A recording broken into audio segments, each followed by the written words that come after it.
En el mundo antiguo, los gobernantes eran aclamados como dioses y mandaban enormes ejércitos para crear grandes imperios.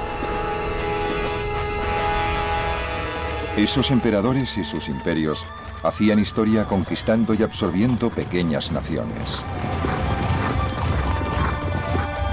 Una pequeña nación conquistada una y otra vez fue la israelita. No ha habido ningún pueblo en la historia con más probabilidades de ser olvidado. Pero no era un pueblo corriente. Era el pueblo de la Biblia. El pueblo de Abraham, el primero en conocer al Dios verdadero. El pueblo de Moisés, el único ser humano que ha visto a Dios cara a cara. Y el de David, guerrero, rey y adúltero. La historia de los israelitas nos impartió lecciones únicas sobre Dios. Y en manos de grandes rabinos como Hillel y predicadores como Jesús de Nazaret, la Biblia de los israelitas cambió la forma en que los humanos entendían el bien y el mal, y la forma en que debían tratarse unos a otros. Y por increíble que parezca, los israelitas tuvieron tanto impacto en la historia de la humanidad como cualquier imperio que haya existido jamás.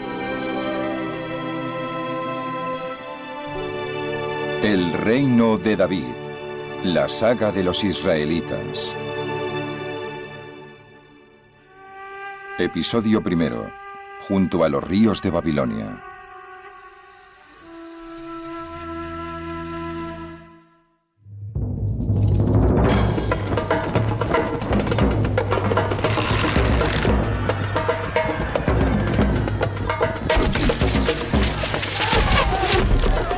En el año 589 a.C., el pueblo de Judá, el último de los israelitas, se rebeló contra el rey babilonio Nabucodonosor. Este respondió ordenando a sus tropas que arrasaran Jerusalén y destruyeran la posesión más preciada de la gente de Judá, el templo de Salomón. Luego, Nabucodonosor ordenó que el rey de Judea viera cómo mataban a sus hijos ante sus propios ojos, en prueba de que su dinastía había llegado a su fin.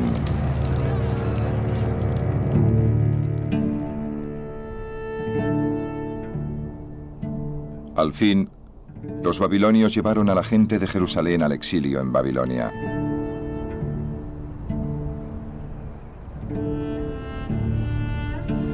Durante el viaje de 10.000 kilómetros que separaba su diminuto país de Babilonia, el futuro de los hijos de Judea parecía muy oscuro.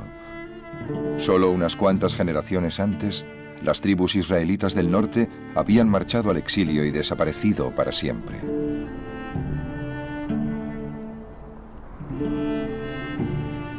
Los hijos de Judea también parecían destinados a desaparecer, perdiendo para siempre la memoria de su existencia como pueblo.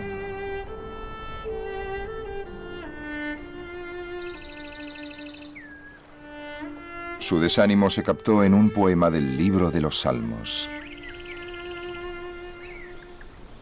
Junto a los ríos de Babilonia nos sentamos a llorar recordando Sión.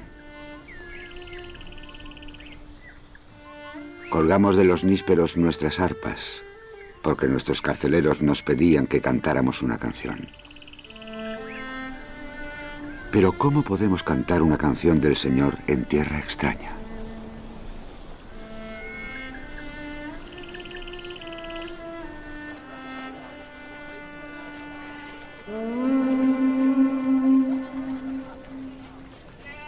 A pesar de su desesperación y de las pocas probabilidades a su favor, los judíos decidieron luchar para sobrevivir como pueblo.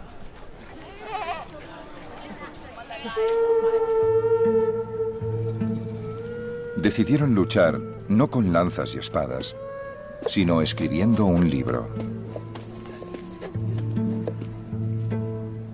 Aprovechando cualquier momento libre, los grandes escribas de Judea empezaron a reescribir y reunir todas las historias sobre su pasado que conservaban de sus antecesores.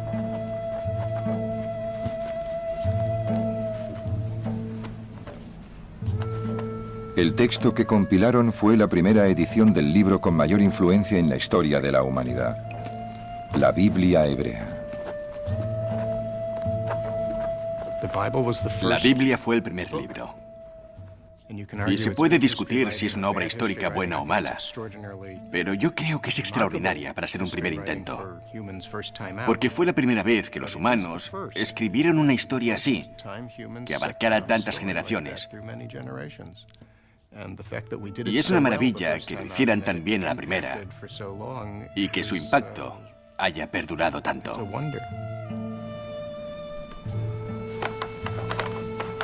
Los escribas se entregaron a lo que consideraban una misión sagrada: revivir las lecciones de la historia para sus compañeros de exilio, para que entendieran por qué estaban en Babilonia y cómo podían volver a Jerusalén.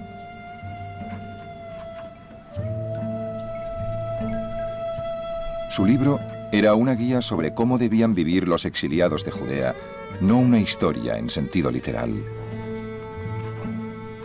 Hoy en día, muchos escépticos se preguntan si las historias de la Biblia contienen algo de verdad. Son ciertas en parte y en parte no. En otras palabras, los escritores bíblicos querían ilustrar los hechos, aclarar su significado tal como ellos lo entendían. La gente actual decimos, un momento, queremos saber lo que pasó en realidad.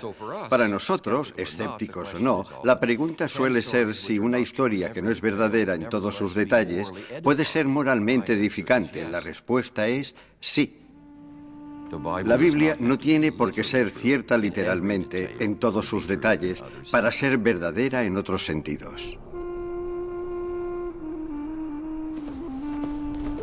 Las historias contaban que el padre de todos los judíos era Abraham. Abraham nació en la ciudad de Ur, en Mesopotamia.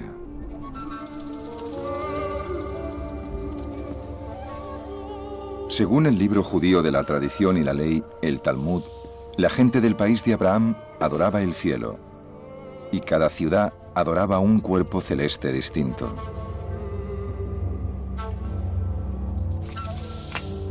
El padre de Abraham fabricaba y vendía ídolos a la gente de la ciudad de Ur.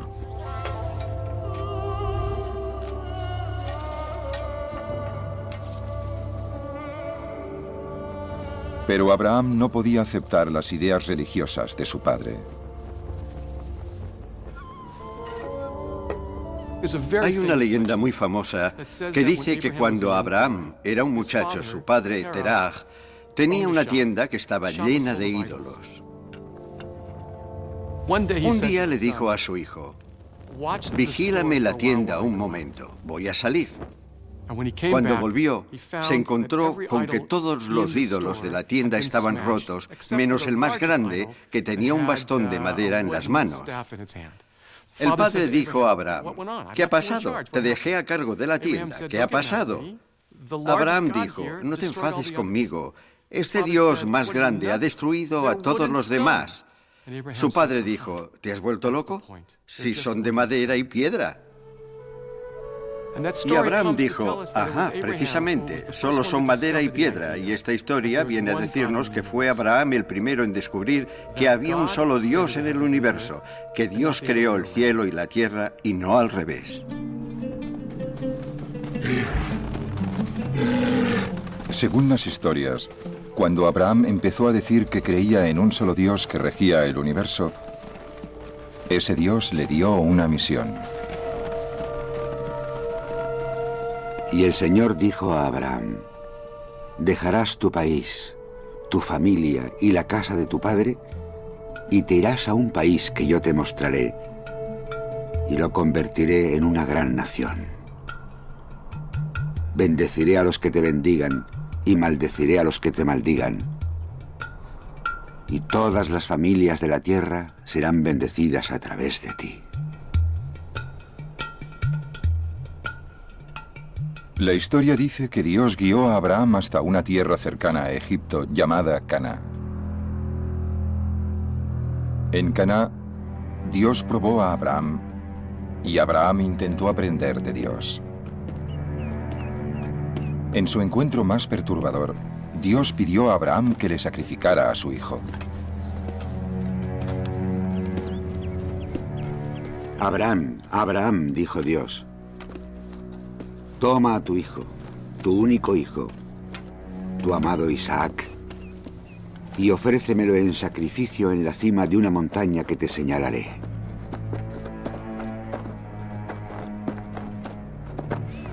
Abraham tomó la leña para el sacrificio y la cargó a la espalda de Isaac. Cuando llegaron al lugar fijado, Abraham construyó un altar y arregló la leña. Luego Abraham alargó la mano y tomó el cuchillo para matar a su hijo.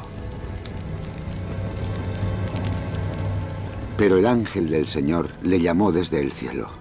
Abraham, Abraham, dijo, no alces tu mano contra el muchacho. Ahora sé que temes a Dios. No le has negado a tu hijo, a tu único hijo. Toma el cordero que te doy y sacrifícalo en su lugar.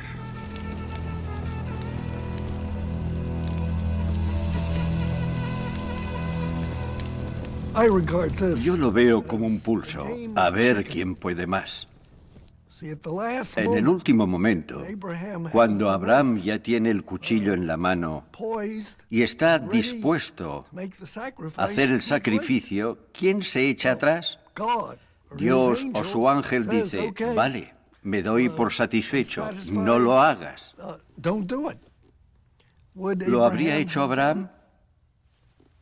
Nadie lo dice. Tal vez ponía a prueba a la deidad, igual que la deidad, según cuenta la historia, ponía a prueba a Abraham.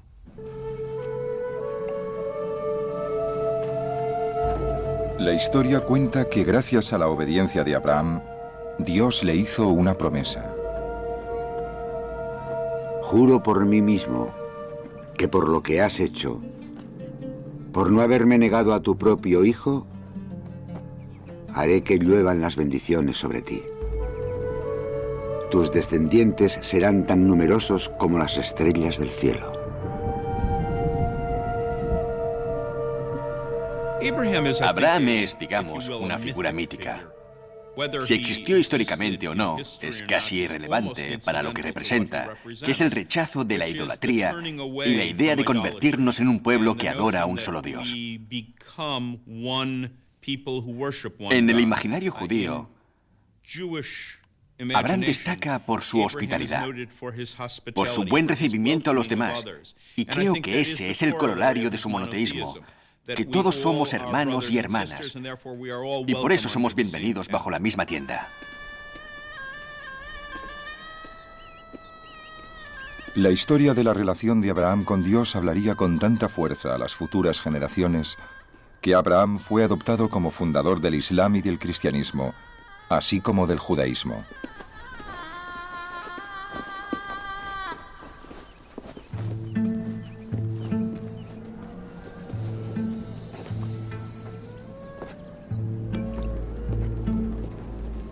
Pero para los escribas exiliados en Babilonia, escribir sobre sus antepasados no era suficiente.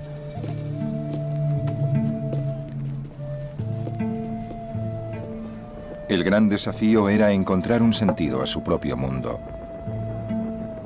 ¿Cómo era posible que el pueblo al que Dios prometió a Abraham convertir en una gran nación terminara al borde de la extinción en Babilonia?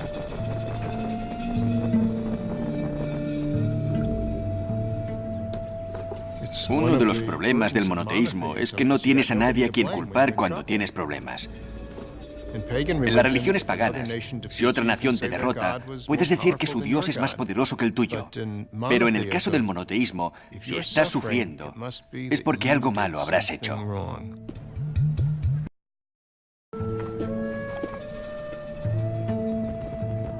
El libro de los escribas era sobre todo para explicar a sus compañeros de exilio qué habían hecho los israelitas para perder el favor de Dios. La historia empezó con la vida del hombre al que los escribas dedicaron más palabras que a ningún otro. Su nombre era Moisés, y es uno de los héroes más improbables que se hayan representado jamás. Según la Biblia, Los antepasados de Moisés huyeron desde Canaán hacia Egipto durante una hambruna y fueron capturados como esclavos. Luego, Moisés tuvo que huir de Egipto después de matar a un egipcio que estaba maltratando a un esclavo israelita. En el desierto se casó con una mujer nómada y se ocupó de cuidar de las ovejas de su suegro.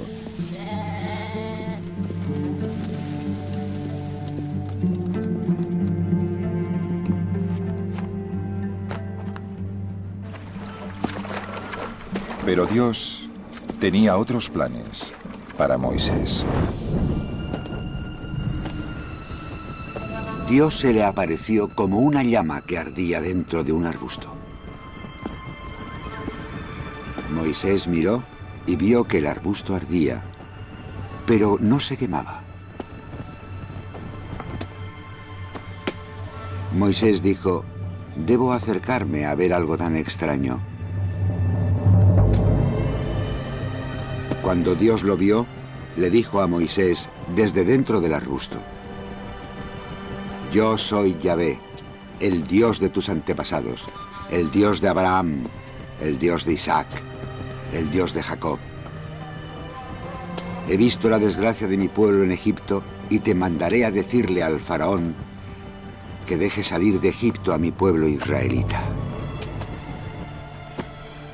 Moisés le dijo a Dios: «¿Y quién soy yo para ir al faraón a decirle que deje salir a los israelitas de Egipto?».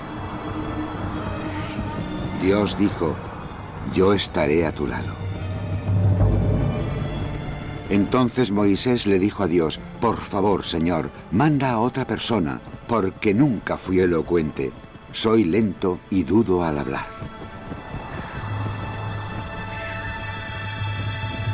El sentido que sacamos de la Biblia es que Moisés se siente abrumado, humilde y asustado. Se asusta porque comprende que encontrarse con Dios no es solo una experiencia emocionante, sino que también exige mucho de la persona que se encuentra con Dios. Y Moisés sabe que desde ese momento su vida ya no será la misma. Y como acaba de alcanzar una vida estable, se nota que siente que es un momento muy emocionante para él, como lo sería para cualquier ser humano, pero que al mismo tiempo quisiera huir. De mala gana, Moisés vuelve a Egipto. Allí, siguiendo órdenes de Dios, inflige 10 plagas a los egipcios. Durante la 10ª plaga, que fue el origen de la Pascua, Moisés dijo a los israelitas que marcaran con sangre los quicios de sus puertas, para que el ángel de la muerte pasara de largo cuando matara a los primogénitos de todas las familias egipcias. Según las historias, después de la 10ª plaga, el faraón de Egipto liberó a los israelitas. Entonces Moisés los guió fuera de Egipto, hasta el desierto del Sinaí. En las tradiciones posteriores de la Biblia hebrea, la historia del Éxodo es el punto de inicio, es donde empieza la gran historia épica de Israel. ¿Pero es cierta? Según la historia de la Biblia, por ejemplo, serían 2 o 3 millones de israelitas vagando por el desierto. Se indica una lista de una docena de sitios que visitaron. La verdad es que el desierto no podría haber mantenido más que a unos cuantos miles de nómadas, y de las docenas de lugares mencionados en la Biblia solo podemos identificar 1 o 2. Así que la mayoría de los arqueólogos han renunciado a buscar una base arqueológica para las historias del Éxodo. No tenemos ninguna prueba. Para los escribas, era imposible relatar con una mínima exactitud histórica unos hechos que habían ocurrido 700 años antes de su tiempo.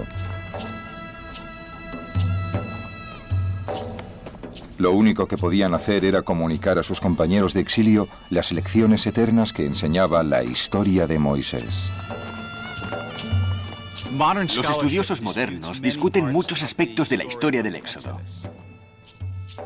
Pero lo importante de la historia no es que relata los hechos, sino que es verdadera. En otras palabras, la historia del Éxodo es una historia que contiene algunas de las verdades más profundas de la condición humana. ¿Qué significa vagar por el desierto? ¿Qué significa soñar con una tierra prometida? ¿Qué significa huir de la esclavitud y sentirse a la vez desorientados y emocionados con la idea de la libertad? Y esta es una historia sagrada, porque no solo contiene verdades, sino que contiene verdades animadas e inspiradas por Dios. Y así, la historia del Éxodo sirve para guiar nuestras vidas, aunque no fueran 600.000 hombres los que salieron de Egipto, aunque fueran 5, aunque no fuera ninguno.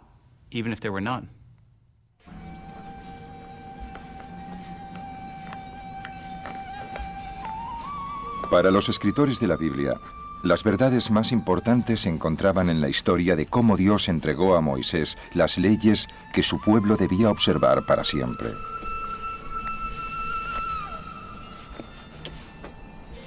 La Biblia dice que cuando Dios entregó esas leyes a Moisés, fue la única vez que se encontró cara a cara con un ser humano.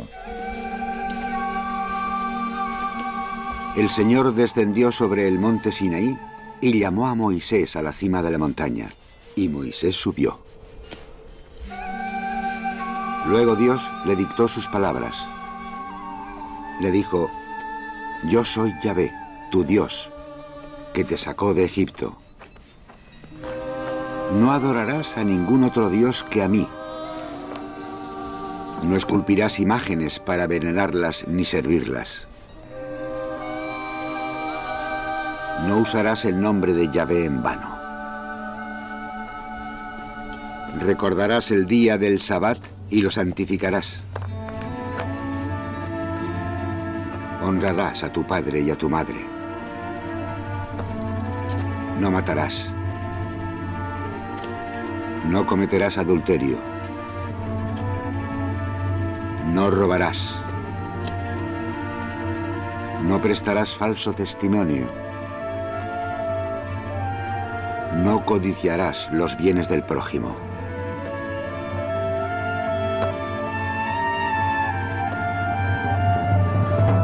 Cuando Moisés bajó del monte Sinaí, la piel de su cara estaba radiante, porque había estado hablando con Dios.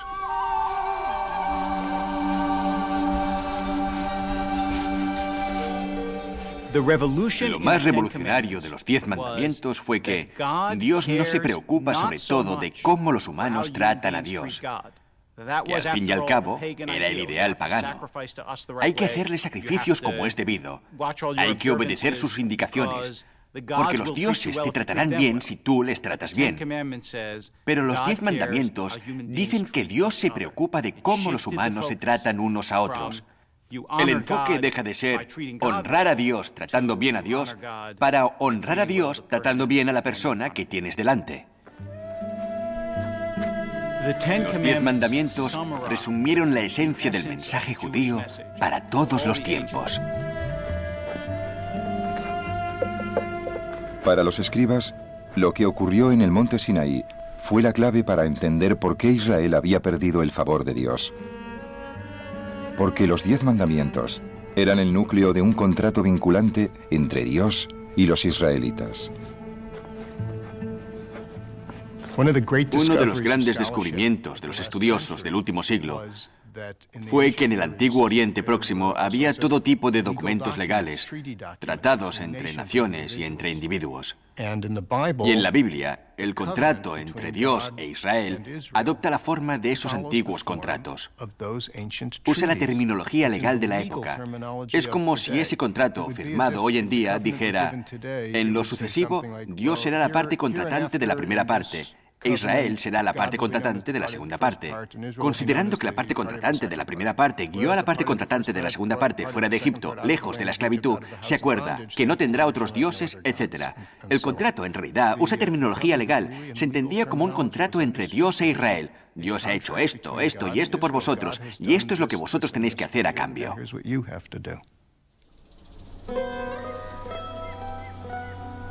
Después del Sinaí, el resto de las historias de los israelitas serían, en esencia, análisis sobre si habían cumplido o no los mandamientos de Dios.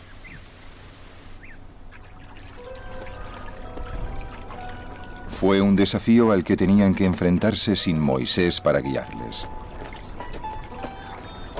Porque, según las historias, después de conducir a su pueblo por el desierto hasta la tierra prometida de Canaán, Dios prohibió al propio Moisés que entrara.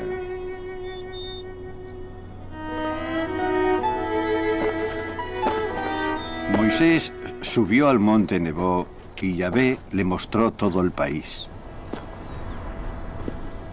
Esta es la tierra que juré entregar a Abraham, Isaac y Jacob, diciendo: se la daré a vuestros descendientes. Te he permitido que la vieras, pero no cruzarás sus umbrales. Entonces Moisés, servidor de Yahvé, murió. Desde entonces, nunca ha habido un profeta como Moisés, el hombre que conoció a Yahvé cara a cara.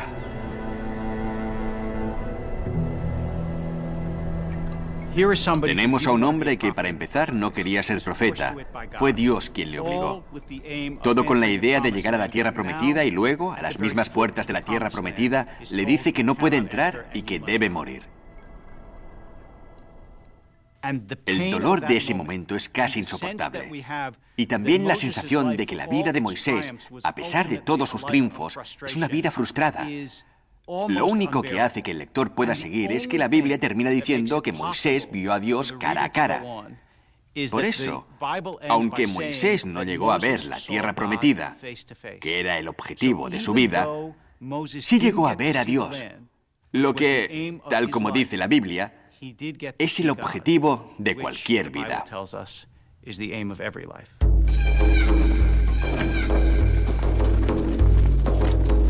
Las historias dicen que a la muerte de Moisés, los israelitas invadieron la tierra de Canaán. Dios hizo caer los muros de Jericó ante ellos y barrieron a los cananeos de su tierra tras una serie de grandes victorias militares. Pero según las pruebas históricas, los israelitas no invadieron Canaán, sino que eran cananeos también. ¿Por qué los arqueólogos de hoy en día discuten que los primeros israelitas no eran recién llegados a Canaán, sino indígenas? ¿Cómo podemos saberlo? Lo sabemos por su vajilla, que sigue la tradición de finales de la Edad de Bronce en Canaán. En esos asentamientos del siglo XII no encontramos nada nuevo que podamos identificar como israelitas. Fabrican vajillas del mismo estilo que la gente de esa zona llevaba siglos fabricando. También sabemos que los pasajes más antiguos de la Biblia de los hebreos describen la religión israelita de forma muy parecida a la religión cananea. Así que la continuidad entre la cultura cananea de finales de la Edad de Bronce y la llamada cultura israelita de la Edad de Hierro es muy estrecha. Las pruebas históricas sugieren que los israelitas provenían de las capas más bajas de la sociedad cananea. Esclavos, pastores, nómadas, que en una época especialmente dura marcharon para empezar una nueva vida en las montañas de Canaán. Se convirtieron en pueblo no combatiendo, sino contando historias. Uno de los misterios a los que nos enfrentamos es explicar cómo un pueblo se convierte en pueblo, cómo se forma la identidad étnica y cultural. Si los primeros israelitas eran un puñado de pastores, nómadas, campesinos y bandidos, ¿cómo se reunieron en esa zona y formaron una identidad tan fuerte? Una de las cosas que hemos aprendido en los últimos años es que la identidad cultural es en gran parte una ficción cultural. Así es como los israelitas crearon su identidad, contando sus historias. Es como si la historia creara al pueblo, tanto como el pueblo crea la historia.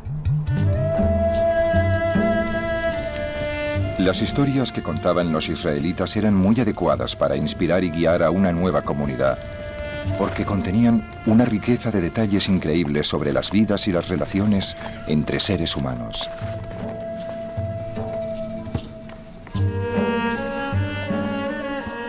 Después de convertirse en pueblo, los israelitas siguieron contando historias que exploraban el bien y el mal que hay dentro del corazón humano, para dar lecciones sobre Dios y su contrato con Israel. Uno de los grandes retratos del ser humano, con sus virtudes y sus debilidades, es la historia del rey David.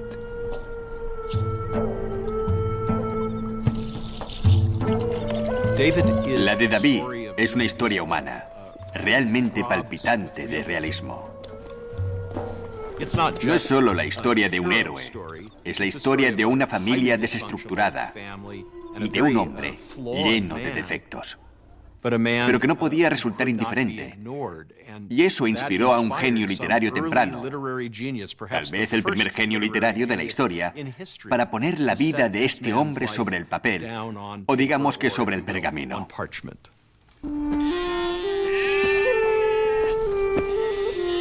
En la primera historia que se cuenta de él, David era solo un muchacho campesino, hasta que un día Dios habló al profeta Samuel.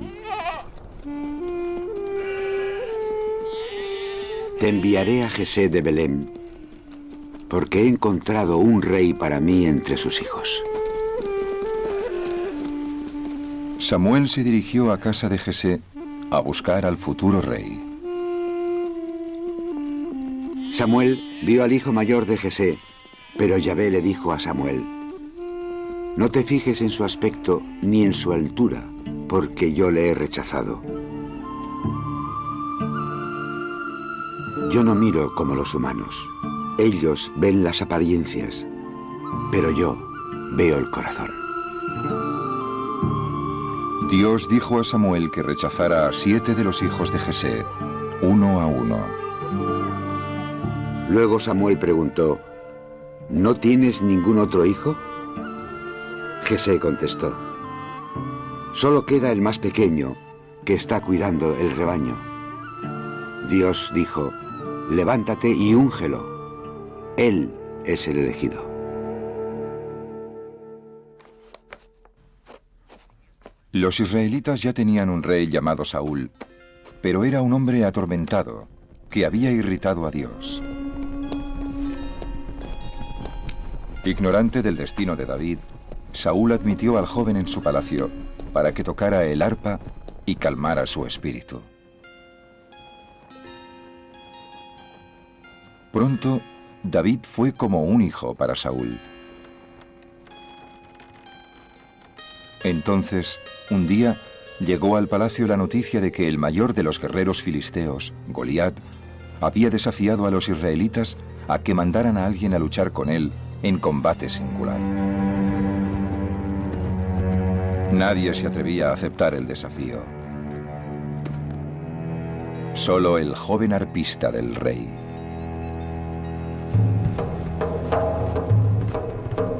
Con la honda en la mano, David fue a luchar contra Goliat. El filisteo vio a David y se burló de él, porque David no era más que un muchacho. El filisteo le dijo: ven aquí, daré tu carne a los pájaros del cielo y a las bestias del campo. Pero David contestó: tú vienes a mí con espada y lanza, pero yo lucharé contra ti en nombre de Dios, mi Señor.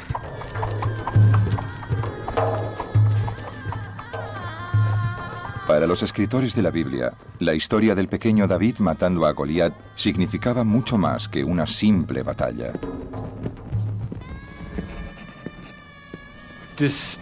A pesar de las fantasías que tenían de ser un pueblo poderoso y más numerosos que las estrellas del cielo y todo eso, sabían que eran un pueblo pequeño y que había vastos imperios al sur y al este que podían conquistarlos en cualquier momento. Por eso, no dejaban de insistir en la idea de que hay cosas más importantes para el ser humano que la fuerza física.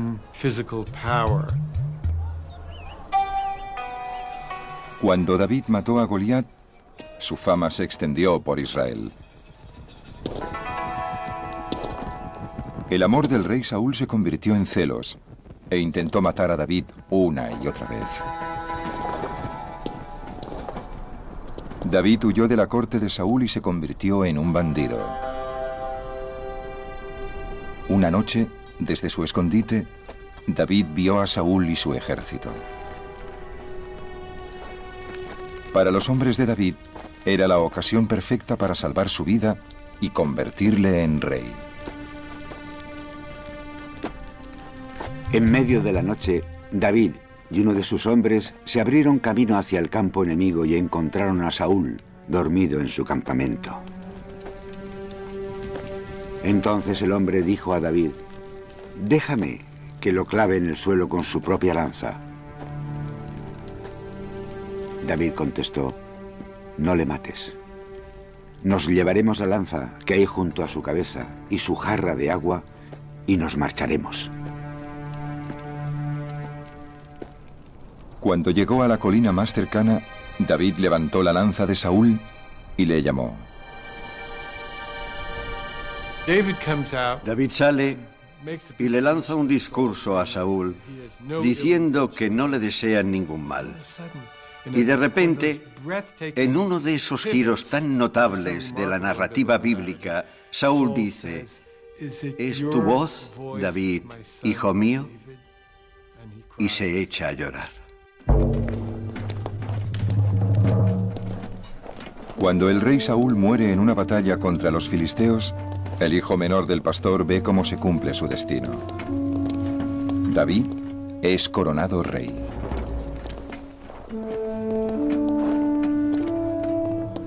Pero usar su nuevo poder con prudencia resultó un desafío mucho mayor para David. Y las lecciones más importantes que nos imparte su historia vienen precisamente de sus fracasos. David no es un santo de altar, no es un hombre perfecto. Es un hombre gobernado por sus pasiones y ambiciones. Sobre todo por su pasión por las mujeres. Así que además de mostrar su lucha por el poder, la Biblia nos permite conocer detalles íntimos de su vida privada y sus aventuras con varias mujeres. La más famosa de todas fue su aventura amorosa con Betsabé. Un día, cuando estaba en la terraza de su palacio, David vio a una mujer bañándose en una terraza cercana. David hizo averiguaciones y le dijeron que la mujer se llamaba Betsabé. David mandó mensajeros a buscarla. Ella vino y él se acostó con ella. Cuando Betsabé le dijo que estaba embarazada, David hizo que mataran a su marido en una batalla.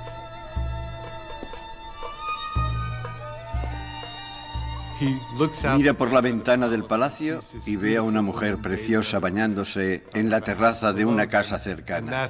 Y ahí es donde se mete en un lío. Pero el lío no es el sexo. El lío lo causan sus torpes intentos por esconder el adulterio. Y cuando no lo consigue, se libra del marido asesinándolo. Después de eso, toda su vida se desmorona. Cuando David se casó con Betsabé, Dios mandó a un profeta para que se enfrentara a él. Y David confesó su pecado. En el mundo antiguo, el rey es la ley. Y el momento clave de la historia de David y Betsabé es cuando David se levanta y dice: «Sí, he pecado y debo ser castigado». Entonces nos damos cuenta de que la revolución de Israel ha ganado. Porque David reconoce que Dios está por encima de todos los seres humanos y ningún ser humano, ni el rey, ni el guerrero, ni siquiera el profeta, está por encima de la ley.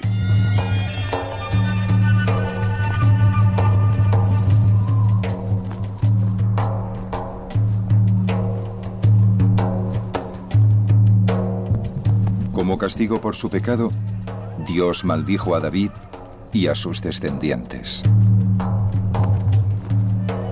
Por ese motivo, tu casa nunca se verá libre de la espada.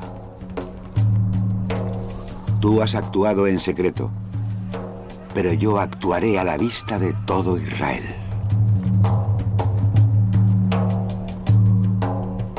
En sus últimos años, David fue traicionado por su hijo favorito y se convirtió en un anciano débil y solitario.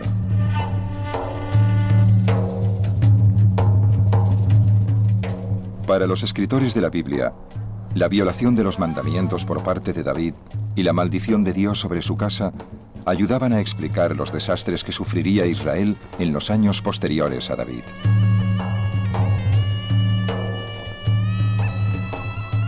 La Biblia dice, y los registros arqueológicos lo confirman, que en el año 720 a.C., los asirios conquistaron las 10 tribus del norte de Israel y las deportaron a las regiones más lejanas de su imperio. Al poco tiempo se disolvieron entre sus nuevos vecinos y la mayor parte de los israelitas desaparecieron para siempre de las páginas de la historia. Poco después, los asirios empezaron a amenazar a la última tribu que quedaba de los israelitas, la de Judá. La narración de lo ocurrido es la más importante de la Biblia, porque esconde la sorprendente historia de cómo el monoteísmo se extendió por toda la tribu de Judá.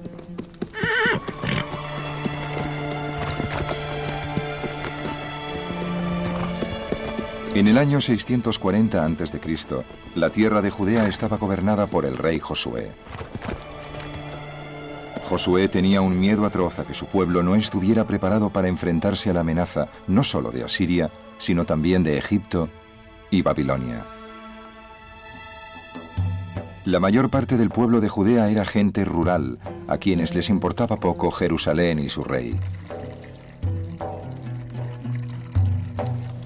Tampoco sabían gran cosa del contrato de Israel con el Dios único. En realidad, parece ser que la mayoría del pueblo de Judea adoraba a una diosa llamada Ashera y que creía era la esposa del Dios de Israel.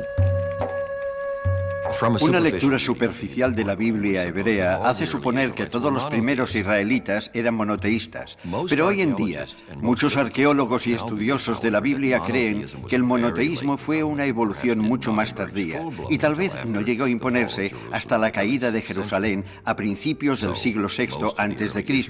Así que los primeros israelitas eran casi todos politeístas. Tal vez adoraban al nuevo Dios, Yahvé, pero junto a él adoraban a Alé, la antigua deidad masculina del panteón cananeo, y sobre todo adoraban a Ashera, la diosa madre. Ya sé que a muchos les parecerá difícil aceptar, pero Dios tenía una compañera.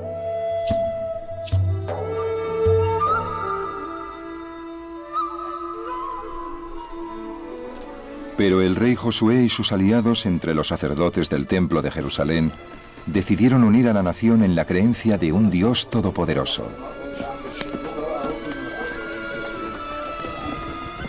Y así, en el año 622 a.C., dijeron que en el templo habían encontrado un libro desconocido hasta entonces, escrito por Moisés, llamado el Deuteronomio. Un día, cuando estaban limpiando el templo, alguien salió corriendo y dijo a los sacerdotes que habían encontrado el libro en el templo. Ahora, por el lenguaje que se cita en este libro, sabemos que se trata del libro del Deuteronomio. Los estudiosos contemporáneos creen que el libro del Deuteronomio se escribió más o menos por esa época y lo dejaron en el templo para que se descubriera y así se originaría la Reforma. El libro del Deuteronomio prohibió el culto de Ashera y otros dioses paganos. Y algo mucho más importante, decía que el propio Yahvé solo podía ser adorado en el templo de Jerusalén. Y así, según la Biblia, Josué envió sus tropas a las cimas de las montañas, donde los israelitas llevaban siglos haciendo sacrificios. Josué destruyó todos los templos de las montañas que los reyes de Israel habían construido para provocar la ira de Yahvé. A todos los sacerdotes de las cimas que estaban en sus templos, los descuartizó sobre los altares. Y en esos mismos altares quemó huesos humanos.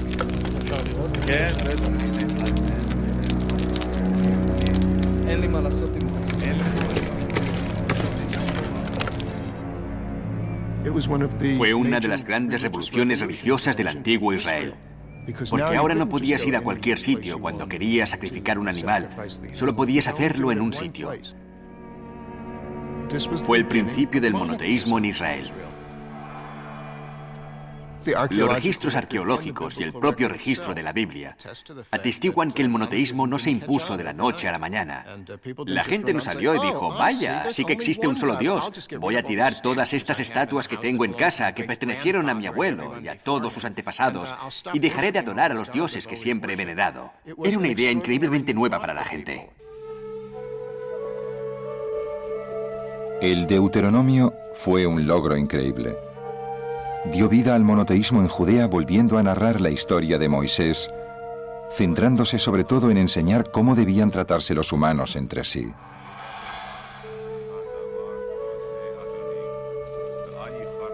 El primer inspirado por el nuevo libro fue uno de los grandes profetas sociales, Jeremías, que contó al pueblo de Judá las promesas que Dios les hizo en el Deuteronomio. Si os tratáis los unos a los otros con justicia, si no robáis a forasteros, viudas y huérfanos, si no derramáis sangre inocente y no seguís a otros dioses,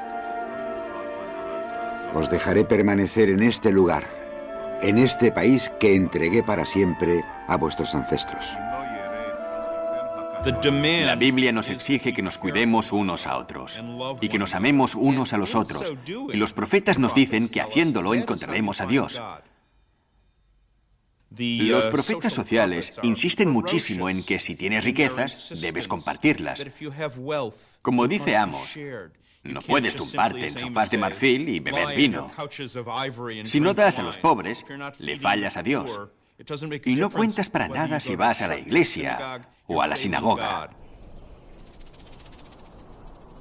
Con la nación gobernada por las leyes del Deuteronomio, el rey Josué creyó que tendría a Dios de su parte en la batalla para salvar a Judea. Decidió lanzar un ataque sorpresa contra la alianza egipcio-asiria, que creía era el mayor peligro para su pueblo.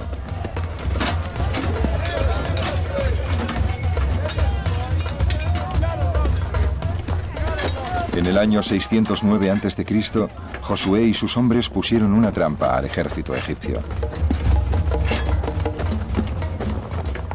En la batalla que siguió, los judíos quedaron rodeados y el rey Josué resultó muerto.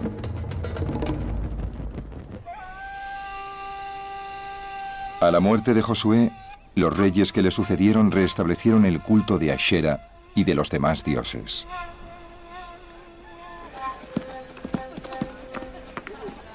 En respuesta a su abandono del monoteísmo, el profeta Jeremías dijo al pueblo de Judea que había recibido un amenazador mensaje de Dios.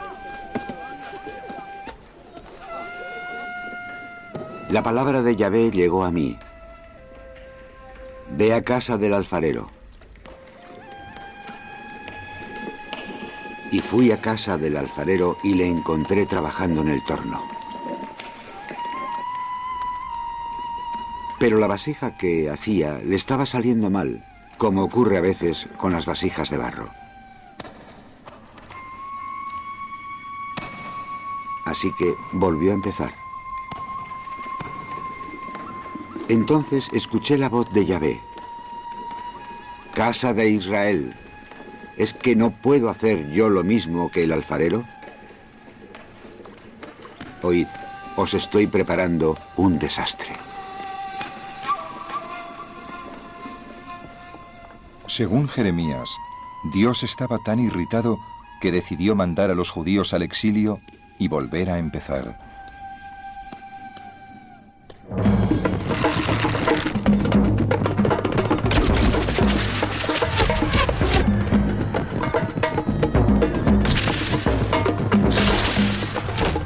Nabucodonosor, rey de Babilonia, avanzó sobre Jerusalén. y robó todos los tesoros del templo de Yahvé y todos los tesoros del palacio. Luego envió a toda la gente de Jerusalén al exilio.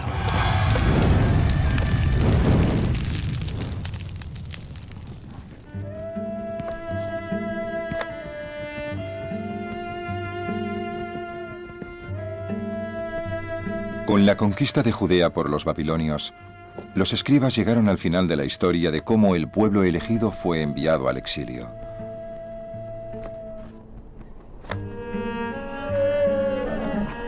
Pero incluso con esta nueva Biblia en su poder, los judíos parecían destinados a desaparecer, como todas las pequeñas naciones arrancadas de su patria.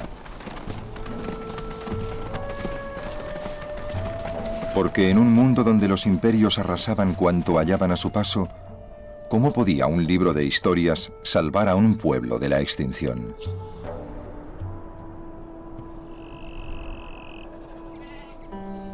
Pero en Babilonia ocurrió algo muy notable. Cuando los exiliados judíos leyeron y estudiaron la Biblia, su visión sobre sí mismos se transformó.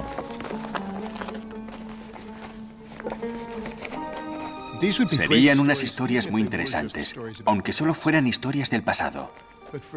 Pero para el pueblo de Israel, esas historias eran su historia. Cuando aprendías la historia de los israelitas que lograron la libertad en Egipto y vivieron hechos extraordinarios al salir de allí, no la leías como un bonito cuento para contar a los niños.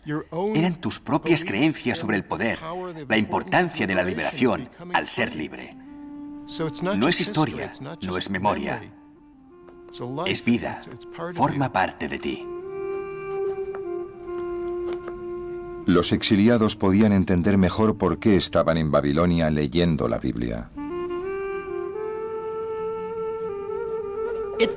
La Biblia contiene un registro del contrato entre el pueblo de Israel y su Dios.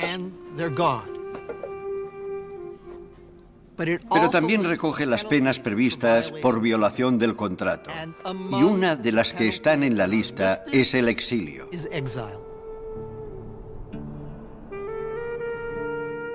Aquí tenemos un libro histórico que cuenta una historia religiosa. No es un auténtico libro histórico, es un vehículo para expresar una filosofía religiosa. Pero la filosofía religiosa es que Dios es justo y si te castiga es que existe un motivo. Las historias también contenían otro mensaje. Para los que aceptaban su culpa y cambiaban de actitud, había esperanza. Si regresas a tu Dios y obedeces su voz con toda tu alma y tu corazón, Él hará regresar a los cautivos. Aunque te hubieran exiliado en los límites del firmamento, Dios puede hacerte volver incluso desde allí.